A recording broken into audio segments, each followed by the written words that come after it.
যারা বেকার প্রতিবন্ধী ছেলে মেয়ে রয়েছে, বর্তমানে ঢাকা বিশ্ববিদ্যালয় সহ বিভিন্ন কলেজ বিশ্ববিদ্যালয় থেকে পাশ করে যারা বেকারত্বের অভিশাপে আজকে জীবন জর্জরিত, সেই সমস্ত বেকার ছেলে মেয়েদের প্রধান উপদেষ্টা নির্বাহী আদেশে কর্মসংস্থানের ব্যবস্থা করতে হবে। পাশাপাশি অনাগত ভবিষ্যৎ যে সমস্ত প্রতিবন্ধী ভাই বোনেরা আগামীতে চাকরি বাজারে প্রতিযোগিতা করবে, সেই সমস্ত ভাই বোনদের জন্য প্রতিবন্ধিতা ধরন অনুযায়ী কাজ শনাক্ত করে প্রতি 2 বছর পর পর একটি করে প্রতিবন্ধীদের জন্য বিশেষ নিয়োগের ব্যবস্থা করতে হবে। আমাদের 2 নম্বর দাবি, দেখেন এই যে কোটা ব্যবস্থা, পড়াশোনার যে কোটা ব্যবস্থা, এই কোটা ব্যবস্থা বাতিল করতে হবে।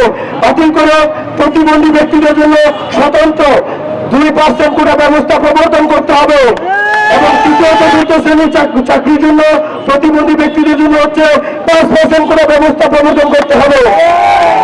আমাদের 3 নম্বর দাবি হচ্ছে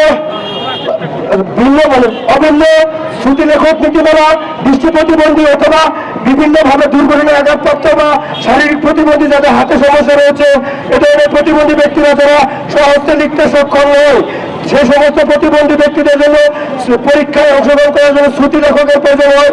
এই শ্রুতি লেখক আমরা যাতে আমাদের নিজেদের মতো করে শ্রুতি লেখক নিতে পারি, সেই স্বাধীনতা দিতে হবে।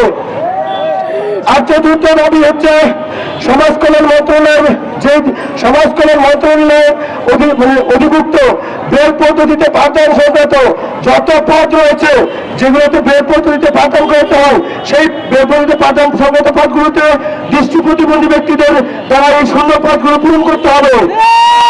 কেননা একমাত্র দৃষ্টি প্রতিবন্ধীরাই 17 বছর বেল পদ্ধতিতে পড়াশোনা করে অনার্স মাস্টার্স কমপ্লিট করে।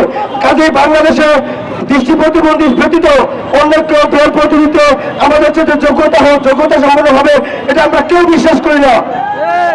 পাশাপাশি সরকারি চাকরিতে আপনারা জানেন আমরা যারা প্রতিবন্ধী মানুষ রয়েছি, আমাদের বিভিন্ন রকমের দৌলতা রয়েছে, সীমাবদ্ধতা রয়েছে। আমরা জন্মগ্রহণ করার পর বাবা মারা এমনি হচ্ছে বিভিন্ন রকমের সমস্যায় পড়ে যায়, কি করবে তাদের ছেলে মেয়েকে নিয়ে বুঝতে পারে না, যার কারণে তাদের পড়াশোনায় প্রবেশ করতে অনেক দেরি হয়। কোথায় কিভাবে পড়াশোনা করবে সেটা বুঝতে না পারার কারণে অনেকে দেরিতে পড়াশোনা শুরু করে, অনেকে পড়াশোনার মাঝখানে প্রতিবন্ধী হয়ে যায়, আবার হচ্ছে যে শেষ দিকে প্রতিবন্ধী হয়ে যায়, 3-4 বছর লস হয়ে যায়। সেই জন্য কার জন্য কি রাখবে আমরা জানি না, কিন্তু প্রতিবন্ধীদের জন্য সরকারি চাকরিতে বয়স সীমা মানে চাকরিতে আবেদন করতে পারে, তার সীমানা হচ্ছে 35 বছর করতে হবে। সাংবাদিক বন্ধুরা, আজকে দেখেন ডক্টর মোহাম্মদ ইউনূস যিনি প্রধান উপদেষ্টা রয়েছেন, তিনি হচ্ছে আজকে আমাদের এই সরকারের নির্বাহী অর্থাৎ প্রধান উপদেষ্টা। তিনি শান্তিতে নোবেল পেয়েছেন, তিনি